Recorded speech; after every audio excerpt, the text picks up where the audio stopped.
I'm delighted and honored to welcome you all to the HMK Resource Centre Launched. According to the Kenya National Survey for Persons with Disability, we have about 4.6% of the population of Kenya with some form of disability.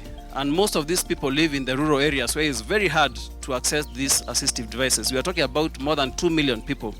And our commitment as Hope Mobility is that we are going to offer high quality service following world-class standards. We are going to be following the WHO guidelines and the local standards here that have been set by the Ministry of Health in their strategic plan. We are going to adopt a partnership approach. What we're celebrating today is not this building. What we're celebrating today is the people that are going to pass through this building. We're celebrating the individuals that will be touched by the work that will be done in this building. And we're celebrating the fact that the love that will be pouring out of this building and impact the lives all across Kenya. As Hope Mobility Kenya is being open, we want to give mobility to people with disability.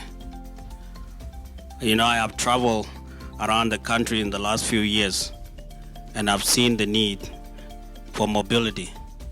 The need for mobility has never been greater. There's a lot of people crawling on the ground. We went visit homes for people with disability, been sleeping on the floor for most of their life. So there's a lot that need to be done.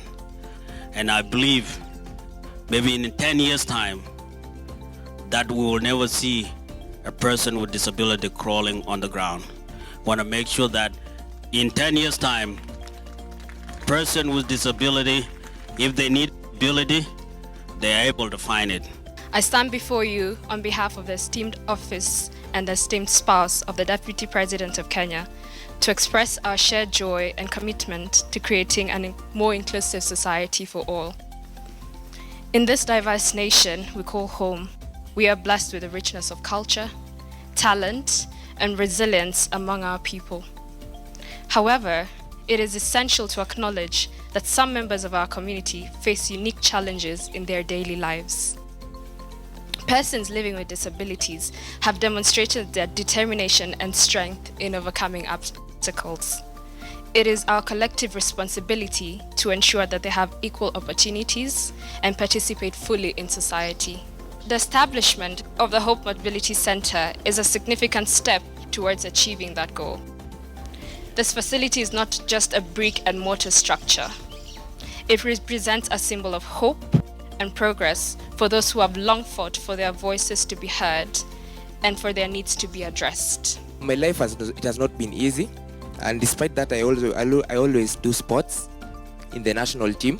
So I do wheelchair basketball, and I remember on March, that was the time we met with Michael, and we were preparing for All Africa qualifiers, and they were in Tanzania. That's when I got this chair, and I always call it Lamborghini because because this chair is very flexible. Because when I went to go with matatus, it is very flexible compared to the rest which I've been using.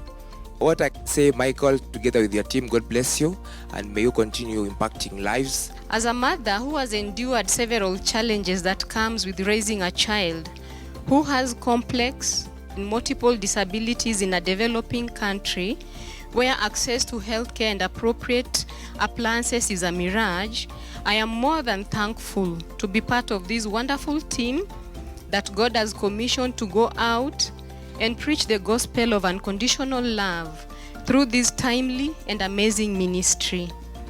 The Hope Mobility Resource Centre is a game changer in the mobility of persons with disabilities in Kenya. This is a new dawn for wheelchair users in Kenya. We are now making sure wheelchairs are tailored to suit the disability needs of the beneficiaries, as opposed to the previous years when all we received was just a wheelchair that could later on bring secondary disabilities to the end user due to poor posture. The reason as to why we have hope is because we have wishes. that we are praying that one day it is going to be fulfilled. And I want to believe persons with disability are hoping that one day I might be able to do what I'm not able to do. Not actually maybe walking, you might not be able to walk, but you can be able to move. Because towards the end of the day, it is all about moving. All the bodies that are passionate about persons living with disability, we want to move together. You are able differently. You are able, it's only that you are able differently. There are things that you might be able to do that I cannot do. There is a basketball player who was here. I'm sure he can run circles around me if I was to attempt to play basketball with him, because he is able differently. Maybe I can run circles around him if we choose to play football.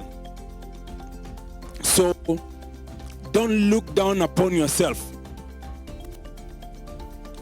or your children simply because they are able differently.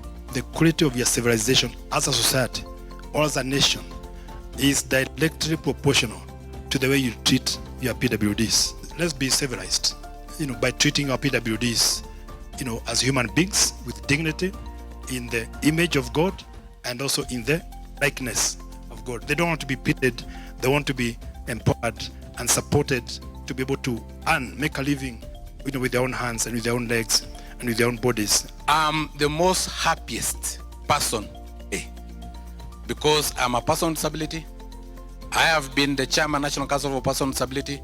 I have been member of parliament representing persons with disability, and I have seen the challenges and I have experienced the challenges that persons with disability goes through will be alleviated by Hope Mobility. So the factory that you are saying you will open here can be self-sustaining if the county government can come in and purchase wheelchairs for their citizens, if women rep can come in and use their GAF money to purchase wheelchairs, and if National Council for Persons with Disability can also assist in purchasing wheelchairs for our people.